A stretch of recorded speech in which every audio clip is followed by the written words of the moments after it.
L'apôtre Paul, on le connaît?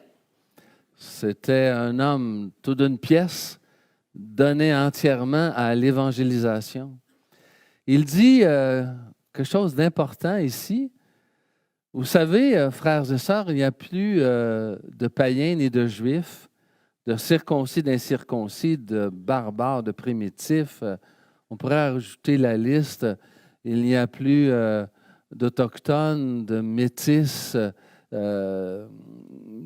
d'Inuits. Il n'y a plus de Blancs, il n'y a plus de Noirs. Il n'y a que le peuple. Et que le peuple qui est destiné à devenir peuple de Dieu, s'il le choisit librement. La communauté chrétienne de Saint-Jean 23 a fait ce choix-là, librement, je le dis bien, d'embraser la cause du Seigneur Jésus. Donc, devant les deux dieux de la vie, le Dieu de l'argent et le Dieu de Jésus-Christ, nous avons fait ce choix, nous. Le choix de ne pas nous enrichir égoïstement. Nous avons fait le choix d'avoir une certaine prudence devant l'argent pour que ce soit nous qui gérions la chose et non pas l'argent qui nous gère.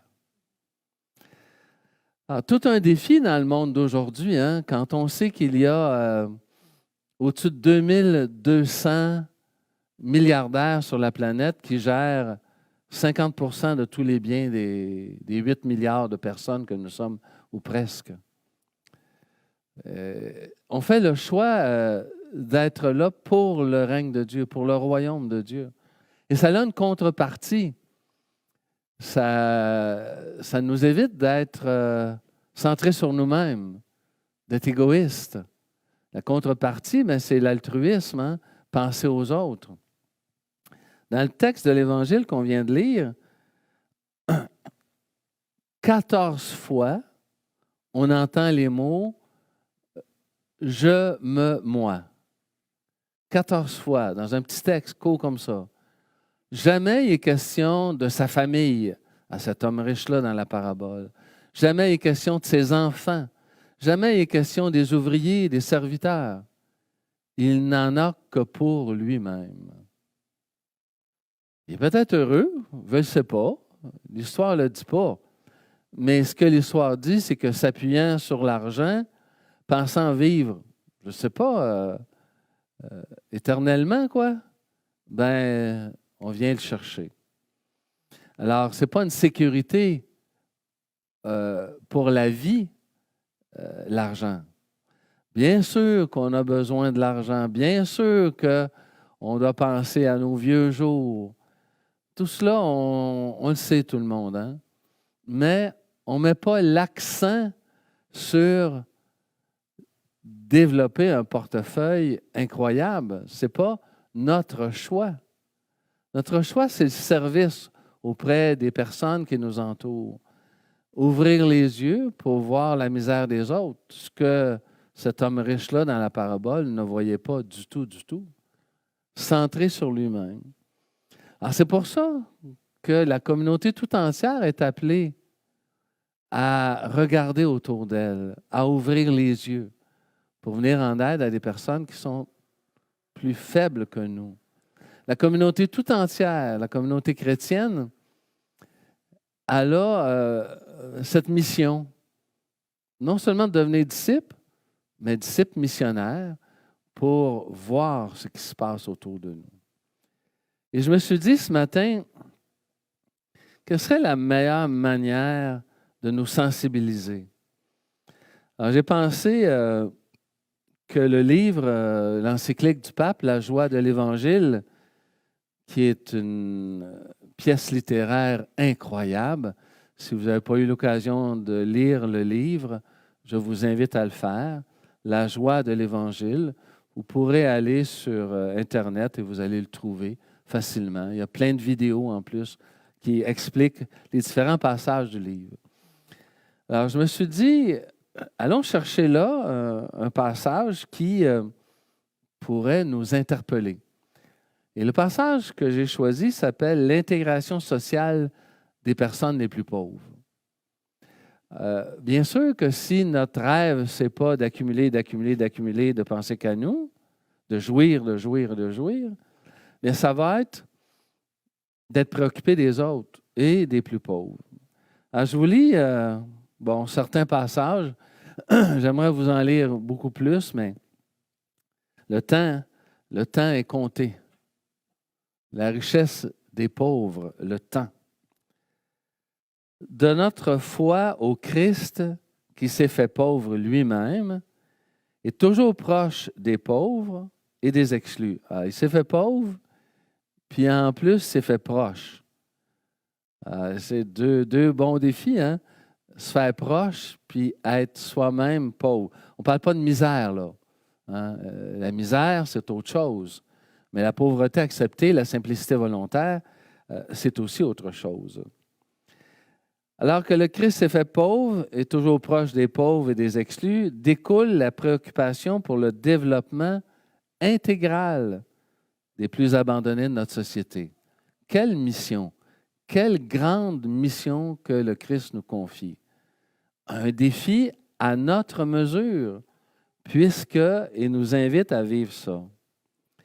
Chaque croyant, chaque chrétien, chrétienne et chaque communauté sont appelés à être l'instrument de Dieu pour la libération et la promotion des personnes appauvries.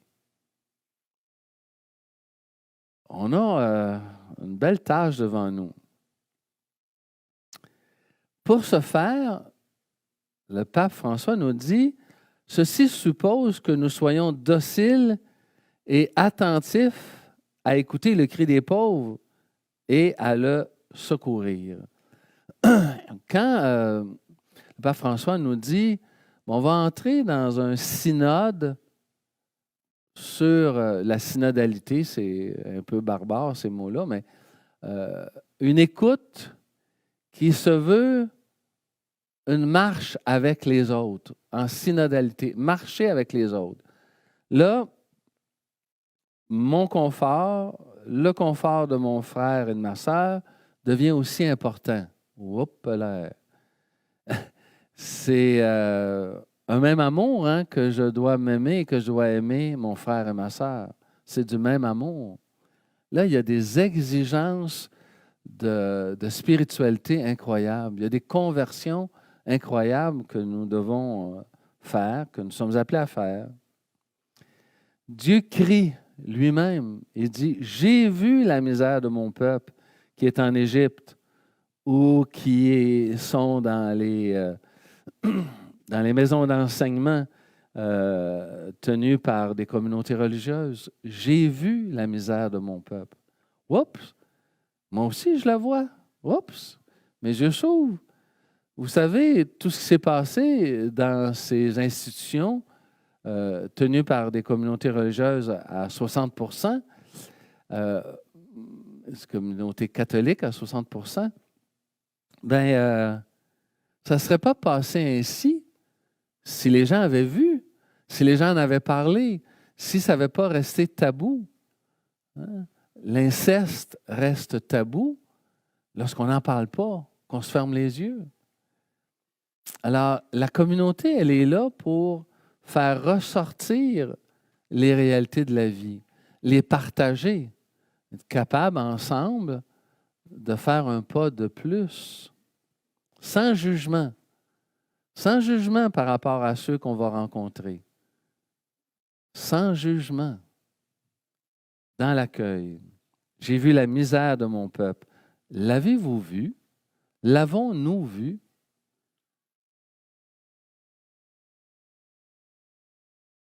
Et il finira en disant, je suis descendu pour les délivrer, mais maintenant, je t'envoie. Wow! Je t'envoie. C'est pour ça qu'il dira, à la multiplication des pains, par exemple, allez vous-même donner à manger aux gens. C'est ce qu'il nous dira. Hein? On a tout un défi à relever comme communauté chrétienne. Pas seul, parce que la pauvreté est tellement grande. On ne va pas au combat tout seul. on n'en sortira pas gagnant. Mais si on y va ensemble, si on met nos talents ensemble pour imaginer, pour comprendre, d'abord pour connaître, hein, écouter le cri, puis après ça, trouver des solutions avec les personnes. Alors, ce ne sera pas la richesse à tout prix qui va faire notre bonheur, mais ça sera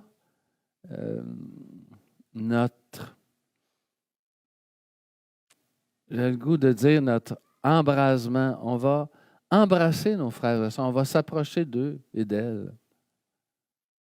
Prenez 2-3 secondes dans votre cœur, puis essayez d'identifier des personnes que vous connaissez ou des situations que vous connaissez, duquel vous êtes assez proche, dont les gens sont pauvres, dont les gens sont en difficulté, peut-être même en misère.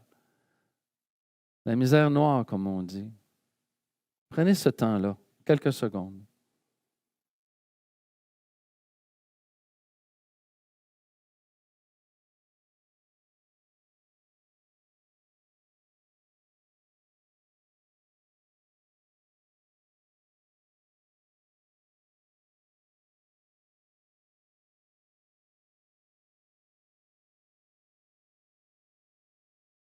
Je passe des paragraphes et j'arrive à ceci. L'Église, donc nous, la communauté, l'Église, guidée par l'Évangile, mais l'Évangile de la miséricorde. L'Évangile qui sait aimer les êtres humains, entend la clameur pour la justice et certainement veut y répondre avec force. Comme Marie, qui s'en va voir sa cousine Élisabeth, elle se dépêche. Elle y va en courant. En courant. Dans ce cadre, on comprend la demande de Jésus à ses disciples. Donnez-leur vous-même à manger, ce que je disais tantôt. On sait que la destination universelle des biens, c'est premier, avant la propriété privée. Alors, c'est comme si c'était notre invitation aujourd'hui à se préoccuper du bien commun. Se préoccuper du bien commun, c'est permettre de partager avec les autres ce que nous sommes, ce que nous avons aussi.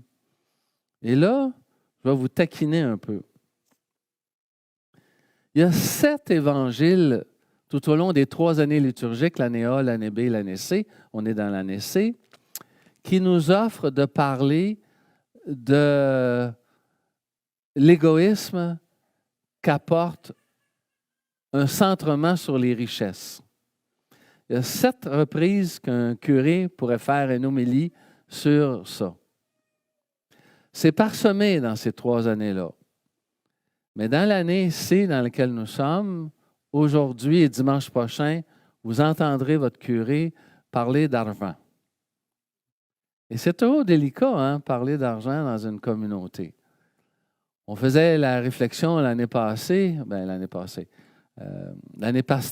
de l'année passée, parce qu'on recommence tout doucement, que quand on fait un don à l'Église, il faut le faire de bon cœur, évidemment, mais est-ce qu'on le fait à la hauteur de l'interpellation qu'on peut recevoir? Chez les chrétiens, il faut se le dire, tout au long de l'histoire de la Bible, c'est 1/10 de ses avoirs qu'on remet à la communauté. Wow! 1/10. Maurice, donnes-tu 1/10 à ta communauté? 1/10. Seigneur, je veux m'en approcher. C'est un idéal. Mais je connais des communautés chrétiennes dont les gens font ça. Et ils ont une masse salariale beaucoup plus grande pour redistribuer et aider les autres. Parce que là est l'objectif. Ce n'est pas pour accumuler.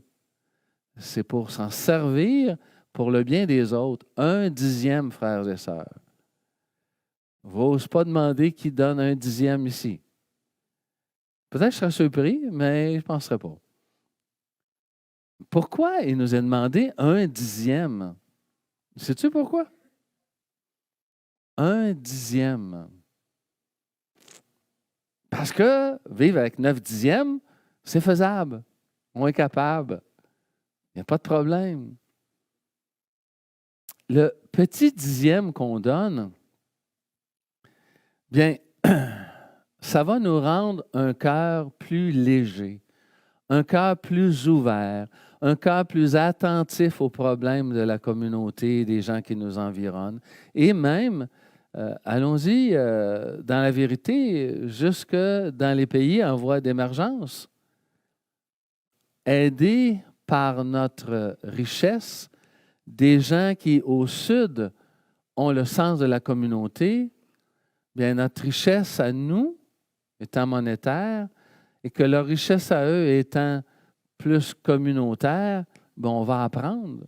On va peut-être se rendre jusque-là un jour, de se jumeler avec une communauté du tiers-monde qui, elle, nous apprendra davantage comment être communauté, comment vivre la communauté dans notre monde super individualiste. Dans un monde, vous êtes d'accord avec moi, hein, super individualiste.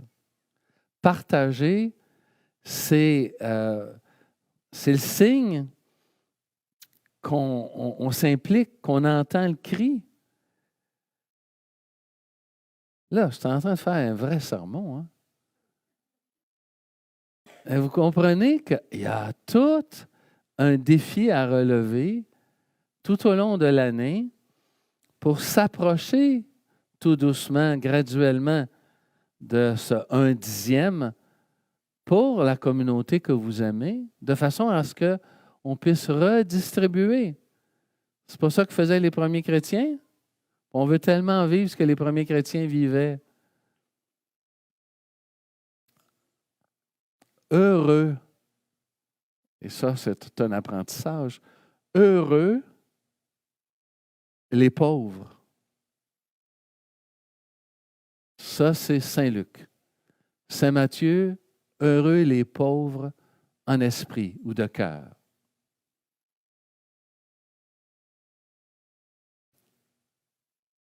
Ça prend de la foi pour écouter le cri du peuple de Dieu qui souffre, pour lequel il est d'abord venu. Seigneur, bien simplement, tu comprends ce que nous sommes en train de vivre. Tu nous invites toujours à faire un pas de plus. Et l'Évangile d'aujourd'hui, bien, nous le rappelle. Qu'on soit ici dans l'Église ou ailleurs, à la maison, en train d'écouter par le web cette célébration. Notre avenir est en toi, Seigneur. Et nous souhaitons tellement que nos frères et sœurs, tout comme nous, soient heureux, apprennent le chemin de l'amour, de la vérité. Alors la paix et la justice pourront vraiment s'embrasser.